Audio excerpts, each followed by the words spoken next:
हजरत अब्दुल्ला इब्ने उमर रज़ी अल्लाह ताला अन्हु के इंतकाल का वक्त आया।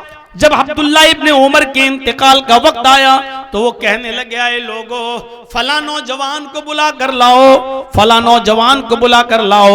लोगों ने बताया वो नौजवान तो बहुत दूर रहता है और आपकी तबीयत बहुत खराब है। फरमाया, आए लोगों, उस नौजवान को बुला कर लाओ, उसका लाना बहुत जरूरी है, उसका मेरे पास आना बहुत जरूरी है। लोगों ने पूछा, आए अब्दुल्ला इब्ने उमर, ऐसी क्या बात है, उस नौजवान को आप इतना क्यों याद कर रहे हो? फरमाया, आए लोगों, मैंने उस नौजवान से वादा किया था, आए नौजवान, जब मेरी बेटी बालिग हो जाएगी, जब मेरी बच्ची बालिग हो जाएगी तो मैं अपनी बेटी का निकाह तुम्हारे साथ कर दूंगा। जब मेरी बेटी बालिग हो जाएगी तो मैं अपनी बेटी का निकाह तुम्हारे साथ कर दूंगा।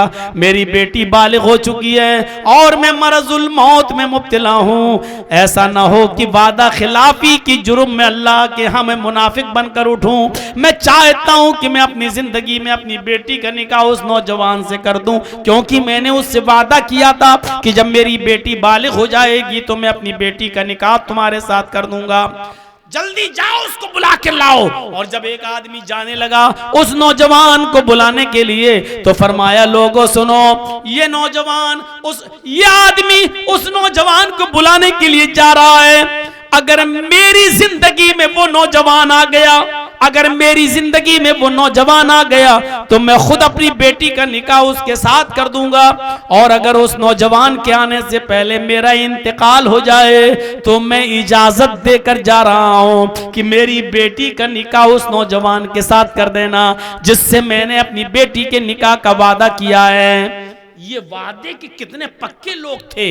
अपनी बेटी का वादा जिस आदमी से, नौजवान से करने के लिए वादा किया था, इंतकाल के वक्त भी उसको पूरा करने की सोच रहे हैं और कह रहे हैं कि अगर मेरी जिंदगी में आ जाए तो मैं खुद निकाह कर दूंगा, और अगर मेरी जिंदगी से पहले नहीं आ पाया और मेरा इंतकाल हो गया तो मैं इजाजत दे के जा रहा हूं कि उस नौजवान से मेरी बेटी की शादी कर देना। आज हमारे यहाँ कहाँ है वादा पूरा हो रहा है? इज़ा हद्दसा कज़ब, बात करेगा तो झूठ बोलेगा।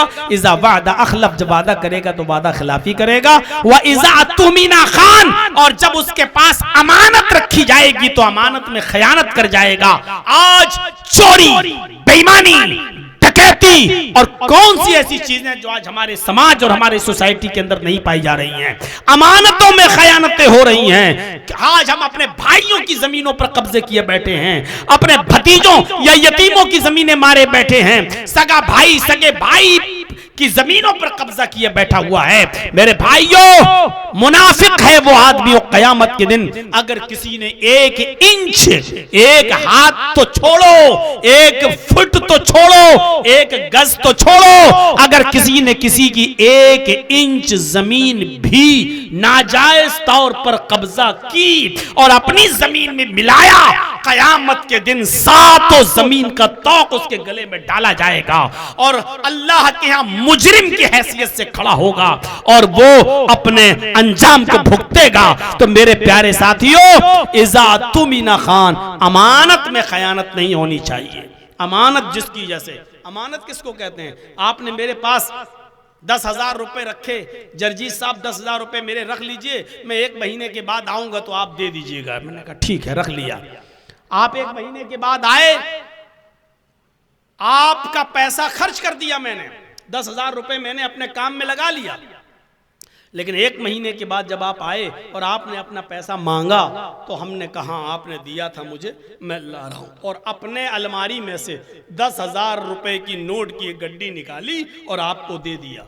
आप पैसा लेके चले गए, मैंने पैसा तो आपको दे दिया, आप सच्चे तो होंगे लेकिन अमानतदार नहीं होंगे। क्यों? क्योंकि आपने मेरा पैसा खर्च कर लिया है, आपने मेरी अमानत, मेरे नोट मुझे वापस नहीं किए। आपने 10,000 तो दे दिया लेकिन मेरे नोट आप खर्च कर चुके हैं। अमानतदार कब होंगे?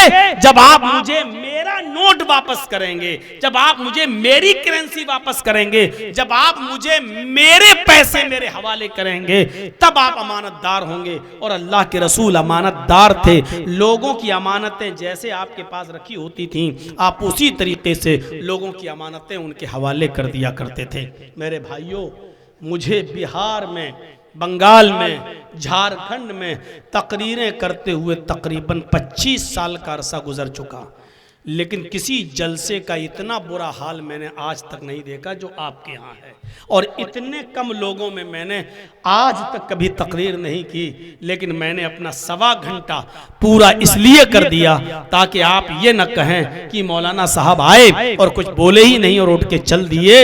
इतनी बुरी कंडीशन मैंने आज तक अपने 25 साल दौर में नहीं देखी। मेरे भाइयों, ये 20-25 आदमी बैठे और उनमें भी कुछ जो है जहां जमीन पर और वालों पे सो रहे और लेटे हों, इस कंडीशन में हम किसको सुनाएं? मेरे प्यारे साथियों, ये 3 चीजें जो मुनाफिकों की अलामत थी मुनाफिकत की, वो मैंने आपके सामने रख दी। अल्लाह ताला से इस दुआ के साथ मैं रुखसत होता हूं कि अल्लाह ताला हमें निफाक से बचाए, अल्लाह ताला मुनाफिकत से हमें महफूज फरमाए और अल्लाह रब्बुल आलमीन हमें सच बोलने की तौफीक अता फरमाए, वादा खिलाफी से हमें बचाए, अमानतों की पासदारी करने की हमें तौफीक अता फरमाए। इलाहुल आलमीन, जब तक तू हमें जिंदा रख, इस्लाम पे जिंदा रखना, और